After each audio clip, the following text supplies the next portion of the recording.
the Agile brand.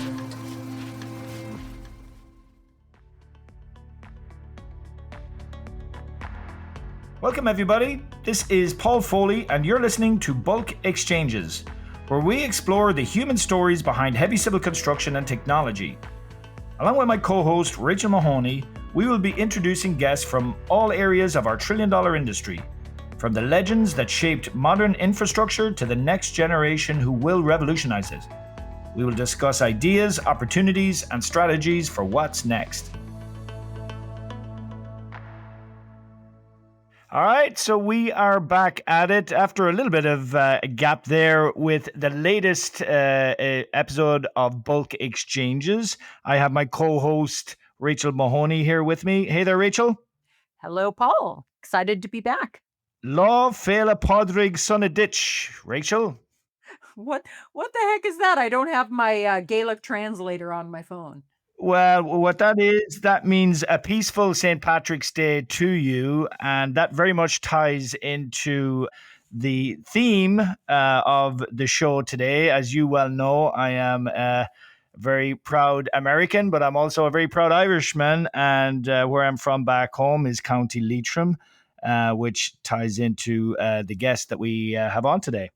Yeah, that's awesome, and thank you for that lovely Irish blessing for the holiday. I would extend that to our listeners as well. And like you said, yeah, it's a theme. So even though I don't hail first generation from Ireland, my name Mahoney or a Mahoney in the homeland, I am told, is in fact coming from, from the same country. And today we're going to be speaking to our guest who also hails from their first generation. So it's triple Irish threat. So very excited to speak and meet them. Absolutely, Rachel. Yeah, and you talk very fondly about the family back in the home state up in Alaska and them all being proud of their Irish roots. And you hear me talk about Leitrim all the time. It's the smallest population county in Ireland. I'm immensely proud of it. Lovely Leitrim is a famous song back there where the Shannon waters flow. There's beautiful mountains and lakes, and above all else, the people is what makes it. So the background of what made me who I am, and all the different characters and working on the construction sites back there is what brought us to where we are today. And with that, I am actually pumped to have our guest today. His name is Tom Deane. He's one of the founders of Project Mark, and he is a fellow Irish tech founder from San Francisco. So we have a lot to talk about. So with that, Tom Deane, you're very welcome to the show. This St. Patrick's Day Irish Tech Founder Special. Paul, thanks a million for having me. I feel very honored to be representing the Irish founder contingents on St. Paddy's Day. And Tom, this is a question that I've been wanting to ask. I, much like you, spend about 8 to 12 hours a day on Zoom calls to people all over the world. And we've had multiple podcasts now under our belt. And I've never got to ask anybody this question. How's the crack? How's the crack? The crack is flying at the minute. As you know, we've just had our first little baby boy. So there's plenty of crack there, whether it be good crack or bad crack. But yeah, it's been a cool experience the last couple of weeks. Good man. Yeah. Well, young Jack came into the world, and I congratulate you and your lady, and wish you all the best. And just for our listeners, the Irish word crack, C-R-A-I-C, it is roughly translated from the word fun, but it can mean a lot of different things. And back in the home country, it's how we salute each other. So that's why I wanted to throw that in there. But Tom, yeah, your story and your journey fascinates me. I'm a big fan of you and the Project Mark guys, what you've built there and where you guys are headed. And we'll dive into that in a few moments. But apart from being an Irish tech founder in the construction space in San Francisco, you and I have other parallels that came to light when we were introduced in back about 2 or 3 years ago. We both went to the same college back in the south of Ireland, It was called Limerick RTC in my time, LIT, the Limerick Institute of Technology, when you came about. Ireland, we're both very proud of for many reasons, but it pushes out some amazing engineers and construction professionals. Can you talk a little bit about your experience there at Limerick Institute of Technology, and because that surely laid the foundation for the journey that you're now on? For sure. Yeah. No, we had an amazing time in LIT. It was probably one of the best decisions I had made, actually, moving out of Dublin for college. Great school. I studied construction economics and management, which was called quantity surveying for folks outside the United States that understand that term.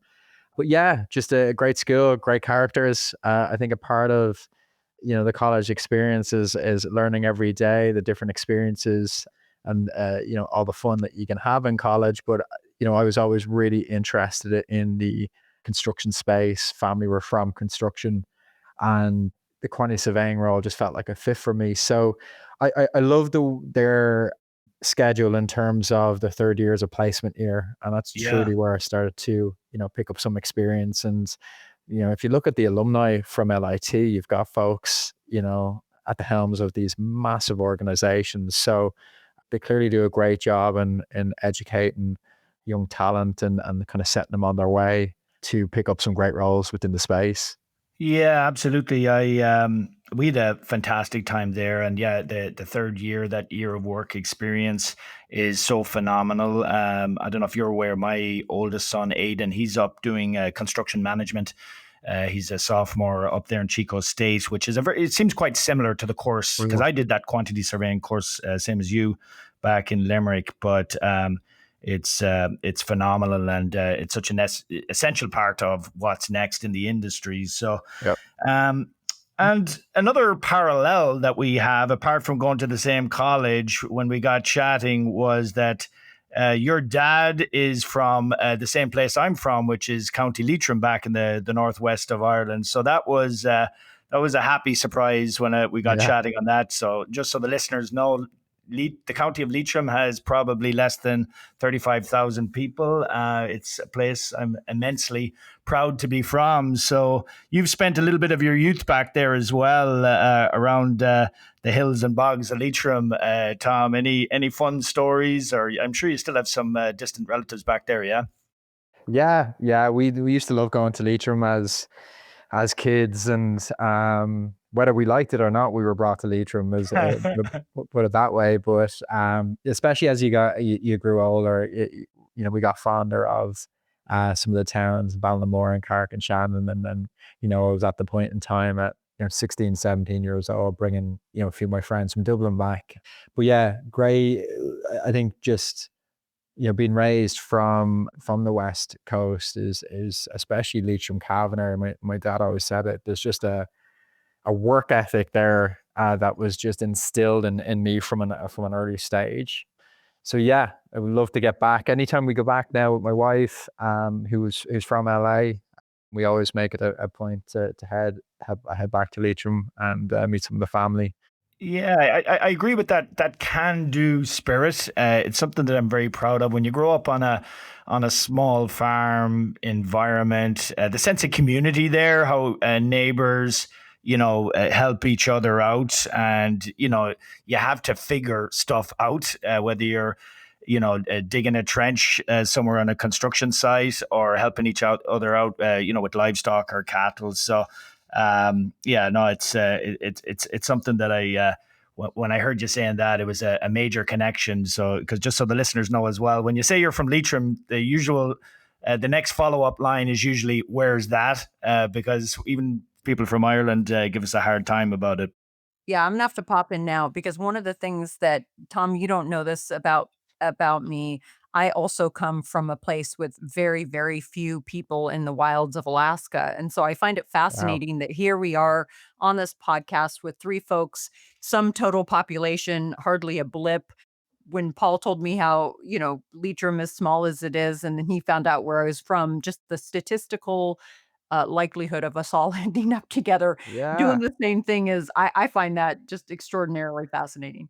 Yeah, it's well, it's funny because people used to slag us and give us a hard time about being from the back of beyond, and of course now everybody wants to move to the back of beyond. So it's funny how the tables turn. But no, it's all great stuff, Tom, and I can tell you're obviously from good stock, as they say back home. But going from Dublin to co-founding Project Mark in Silicon Valley, it's a truly inspirational story.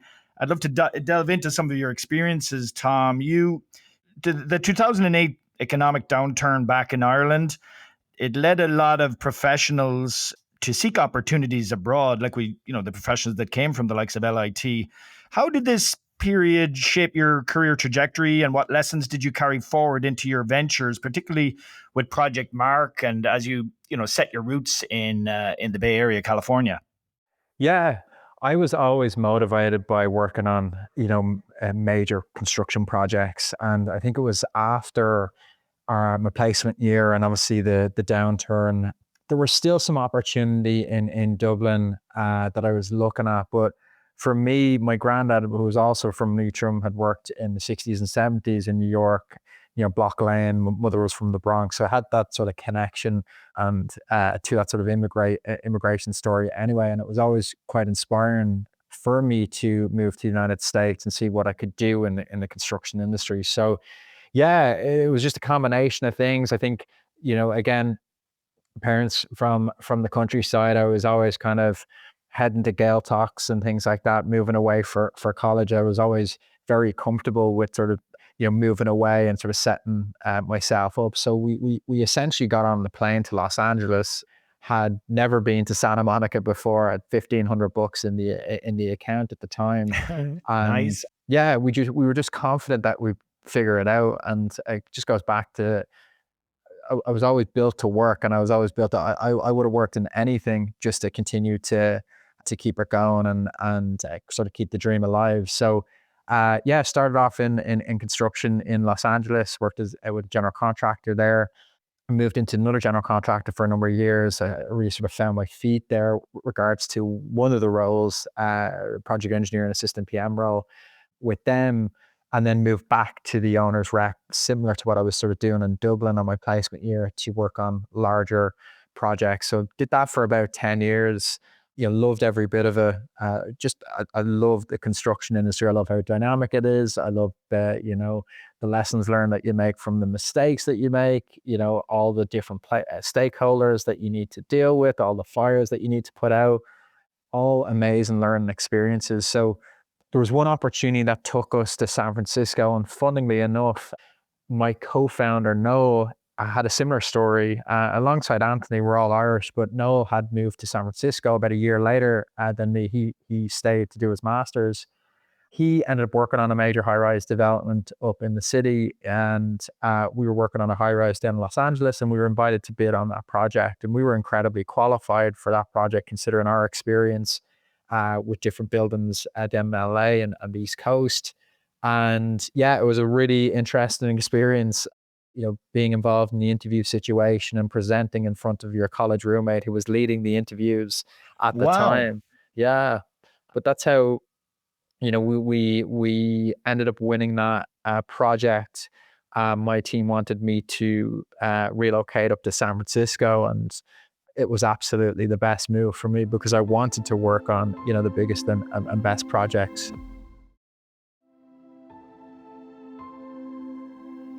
At that time, Tom, the like San Francisco was booming, and there were some awesome high rise and cutting edge projects happening or about to start right around that time. Yeah. Oh, it was incredible. There was Transbay Terminal was being built at the time. Salesforce Tower was being built. There was two or three other high rises that were being built.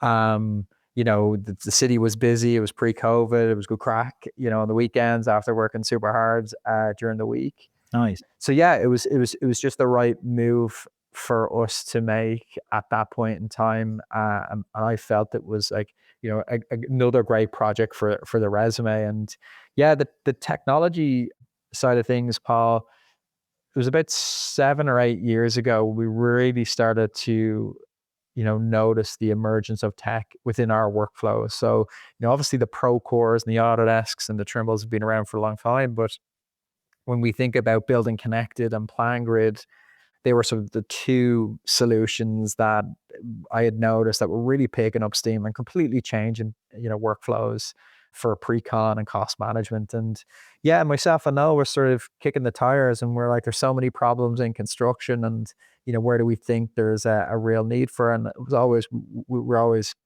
really passionate about business development and marketing.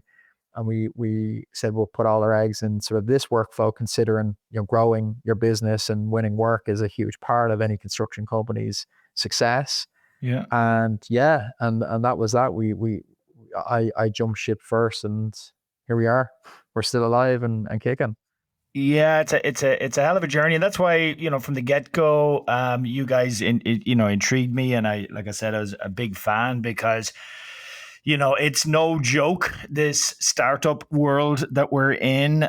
You've got your background in construction, as did I, and you figure a lot of stuff out during a construction project, all the way through design and going through the permitting process and then at the actual construction. But I find in the tech startup world, it's not as tangible, and just getting things moving, getting the initial investment, all of that.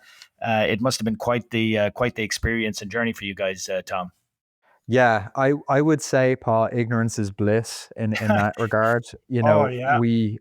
We hadn't a clue how difficult it was going to be. We had a lot of people around us saying, your idea is great, and we felt like our idea was really strong, but we knew nothing about really scaling a software company at that point in time. And yeah, we jumped ship. I had left to start the business. Thankfully, COVID had happened, and the reason why I say thankfully is, myself and Noel initially put our savings together. Within 5 or 6 months, we were almost running out of cash, and the green card process got delayed, which kept Noel essentially working for an extended period. So it almost forced us to be patient, and he was able to provide me a stipend essentially to keep us, going and alive. So, back in the day, we had a WhatsApp group, which is still very much live and kicking. It was called the PM household because there was essentially 2 checks coming in for 4 of us at the time before we brought Anthony and his wife along for the ride as well. So yeah, it's tricky, it's sticky, it's hard. It's as you said, there's so many different variables. The construction Yeah, market. the highs can be very high, the lows can be very low. But yeah, I remember somebody back in the very early days just saying, "Hey, Paul, what you're trying to do here is organize the Olympics at the top of Mount Everest." So it's only now when I'm hiking my way up the mountain that I words like that certainly resonate. And of course, Rachel. You've been down this road many times before, but yet you keep coming back. So I find that equally fascinating. Yeah, that's one of the things that I was going to say, Tom, Yeah, is for me, I'm on the other end of it, as Paul said. So I had my first startup in 1998. So I've seen a few more transitions, and the fact that I'm still sure. doing it, I think I'm straight out of my head sometimes for sure. But I really I'm fascinated by what it takes to make it. I think there's a lot of similarities that I've learned from being around, the heavy civil world, that tenacity, thinking on your feet, withstanding those challenges, being imaginative in terms of coming up with solutions. I find so many parallels, and I'm fascinated. You talked a little bit on how it was unexpected, your journey in the startup world, but what similarities did you find in both of your experiences, and what was different that surprised you the most? Yeah, it's a great question. So I think my role within the construction industry definitely served me well to take on, building a startup. I think in construction, there's always fires, right? And you have to be incredibly resourceful, and you need to hire the right people and ensure, like, construction is there's so much to learn about in construction. Nobody knows everything about construction. So, understanding what you're strong at and what you're weak at is very easy in construction because it's just so broad and vast, and you get to work with people that just are experts in one space. So I think with you're starting a technology company, you need to be incredibly resourceful. You need to start to understand where you're weak so you can backfill and educate yourself on, okay, what is needed or what is next. And, you touched on the tenacity. I think, that is first and foremost what it takes. It's just a relentless pursuit of making a success of what you've created. I think that is one thing that myself and Noel and Anthony are really lucky. We're incredibly accountable, and we just can't put it down. There's almost some healthy obsession with what we're trying to accomplish and the problems that we're trying to solve for our clients. And yeah, Rachel, I can totally understand the bug that you've caught, because I can see myself being in this. Like, I just love the challenge. The challenge is the utmost challenge. And I felt like, whilst in construction, love what I did, but I never felt like I was challenged enough. And this is sort of the ultimate ride. So yeah, I can totally understand why, folks continue to want to work in startups, because it's so rewarding, you know, figuring things out and making progress on a daily basis, and then getting, slapped in the face then 2 days later, and then picking yourself up and figuring it out again. And that's the journey. It really is. You could be getting a pat on the back in the morning and a punch in the gut by lunchtime. I find, but it's a really unique experience. And I guess you were, I think you were putting the question to both of us, Rachel. With me, my background has been in heavy civil construction as a contractor, but I've the world I've come from is a very tangible world where you dig a hole or a trench, you fill it with concrete, you build a wall, you put a roof on it, windows, you see the result. What I find, what has been such a learning experience for me is when you're in the world of tech, you could be working for months on something and not see something tangible, which is what my world has always been. So that took me quite a while, to wrap my head around that. And then there's, in construction, you're typically dealing with a budget that may come from a construction loan or some form of financing like that. But, in this world, in the startup world, you've got investment money, in our case, angel investors, which are the most phenomenal people imaginable to believe in you. But it's such an undertaking, taking that money and the responsibility that goes along with that it's a pressure, but it's a great form of support.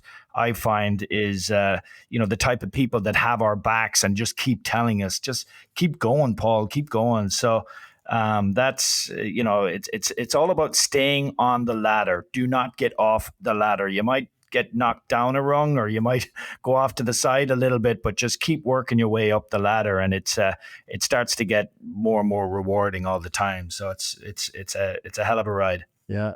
Creativity, resourcefulness, and a very high tolerance for pain. That's what Yeah. I've learned in more than a couple decades of this. For So sure. It's when you say that, Paul. My dad always says, just stay on the field. If you're staying on the field, you can always score. If you're off the field, it doesn't happen. Staying in the game for sure. And Rachel, you had some interesting questions early on regarding AI that you were going to run by Tom here.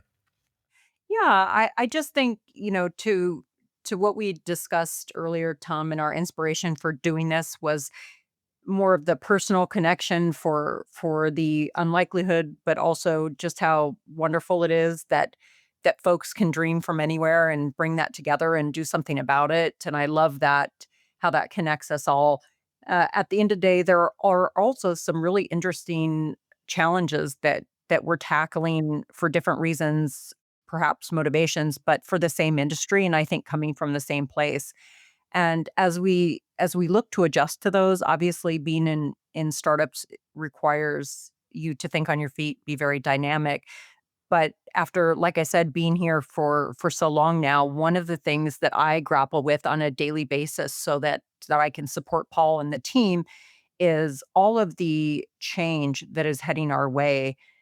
not just because the industry itself was already 20 years perhaps behind technologically in terms of tool adoption, but what AI is doing for everyone in every industry, and then putting that on top of what was already, a technical debt here in this industry.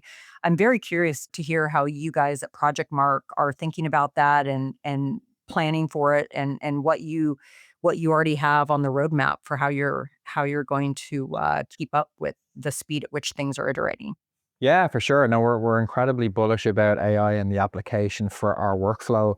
If you think about, where we're focused, so we're a vertical CRM software for construction companies to really support them on all things to do with winning work. So we're capitalizing on or capturing all the pre-construction information, all their project leads, all that information, their win rates, what are they qualifying to go, no go, and pursue these projects.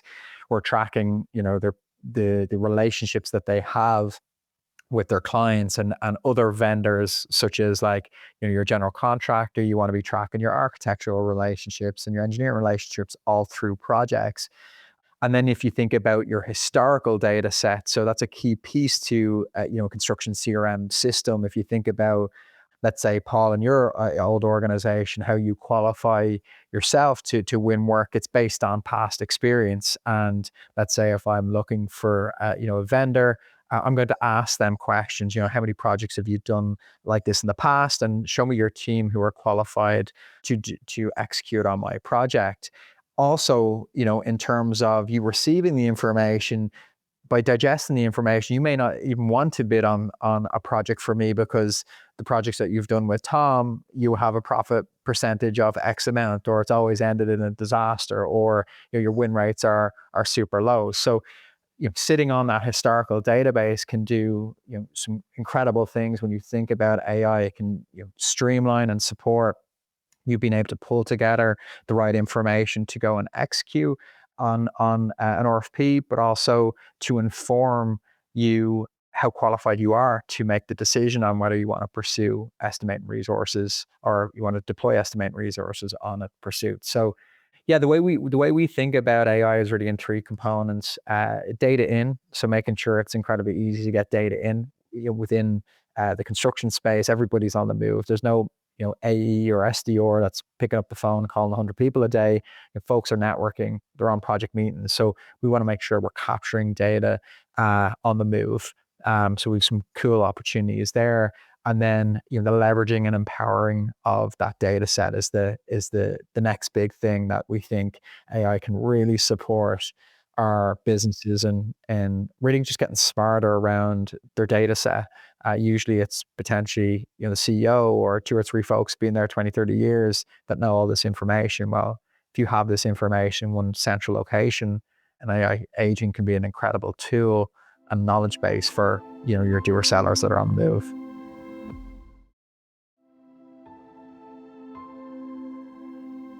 Yeah, we sat in a meeting a couple of months ago, and we were discussing everything that we're creating here at Bulk Exchange, and talking about data sets like what you're touching on there, Tom. And the guy just lit up and he goes, Moneyball. He goes, you guys are doing to heavy civil construction what Moneyball did to baseball. It's when we start to embrace and start to see these patterns and trends, and truly take massive leaps forward based on data, rather than how it currently is. It's super exciting how streamlined and efficient things can be based on that.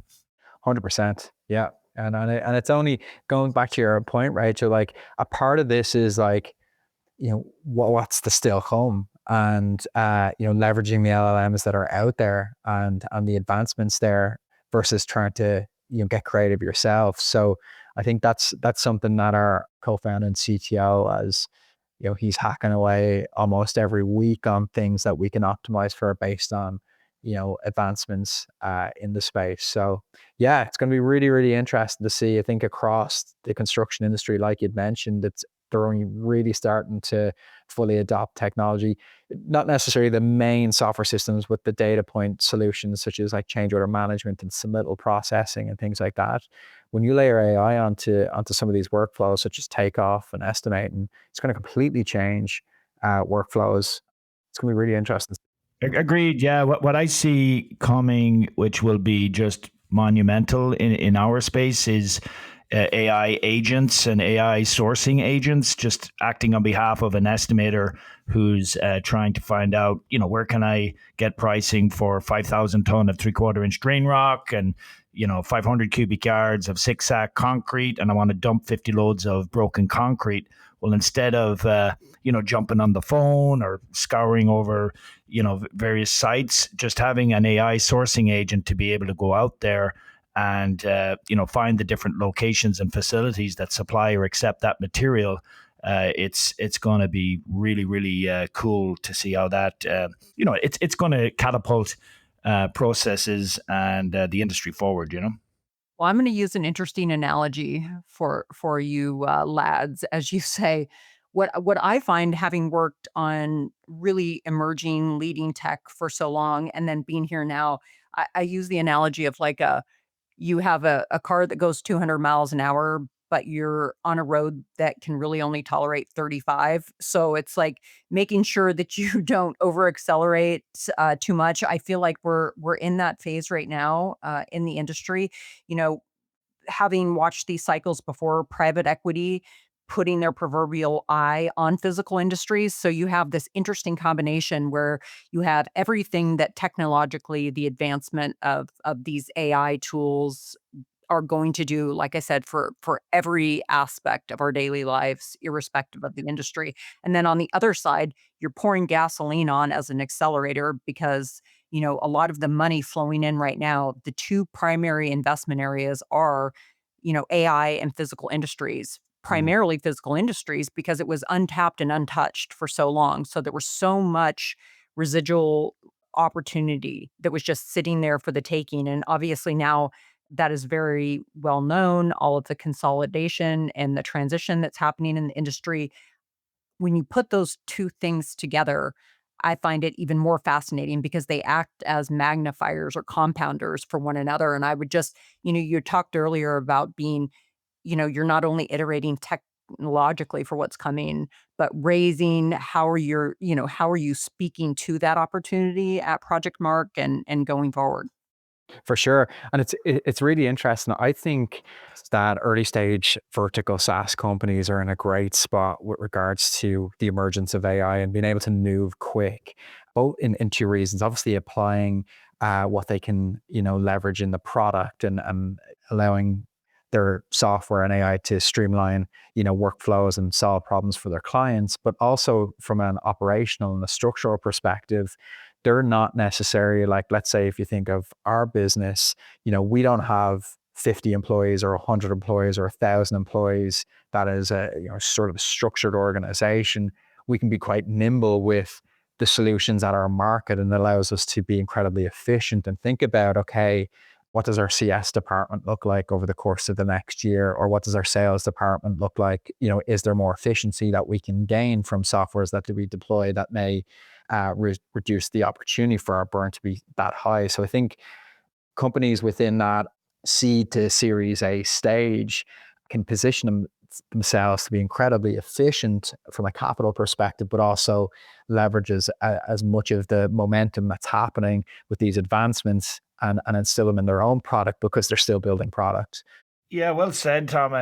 That's something that keeps, there's a lot of things that keep me pumped about what we're doing, but exactly what you said there, our positioning, because we're not weighed down by old code or old tech. We can adopt and change and embrace, everything that's happening at such lightning speed. And, and some of these AI processes and features, they're going to get a lot cheaper, as the months and year or two passes ahead. So it'll allow us to adapt and take them on for a fraction of what it would have cost, only a year or two, or certainly 3 or 4 years ago. For sure, 100%. Yeah, and just to wrap it up, Tom, this has been extraordinary. I feel like I could talk to you all day. I hope our listeners feel the same listening to some of your perspective. But something that Paul and I do with every episode, because it's so important. We touched on it in a couple of interactions earlier, but it's the fundamental thing that keeps founders or someone in construction anteing up and doing the hardest work again and again every day, and that's grit. It has very high value in what Paul and I see in one another, but also in everyone that we bring onto the team. And obviously, you touched on how that was critical for your decision to come across the pond and then join the crazy world of startup tech. But I'd love to hear a little bit more about what grit means to you and how important you think it is and making sure that you succeed. Yeah, grit is everything. It's everything in startup land. And through our interview process, we actually try to convince our employees not to join our startup and basically say, this is going to be, the hardest thing that you'll do, but it will be Wow. incredibly career defining and rewarding if you can apply yourself. And I think the more I've learned, Rachel, over the past couple of years, it's honestly not about what you know. It's not about your talent. Yes, it's great you bringing in really smart people that are well educated and know the answers, if you will. But truly, what it means is how they apply themselves every day, their character on a daily basis when things aren't going to plan. That is who we look for in employees, folks that just have that, like you said, grip between the teeth. It's all application on a daily basis. From a founding perspective, it's about not giving up. It's we've had situations back in the early days where we were weeks away from running out of cash. It was just never an option. It still isn't an option. We're going to be there to the very end, and it's just going back to Paul what you'd mentioned, and it's staying on the pitch and making sure you're there for the opportunity to score. When you're off the pitch, it's over. So are you say you were slagging your hires then, Tom? Did I use that correctly? Slagging, no, slagging is probably the wrong term. Like, Rachel. yeah, I think if we were slagging our hires, we probably wouldn't have the best name. Well, the HR department would be right on them if you was slagging the hires before they even came in. Yeah.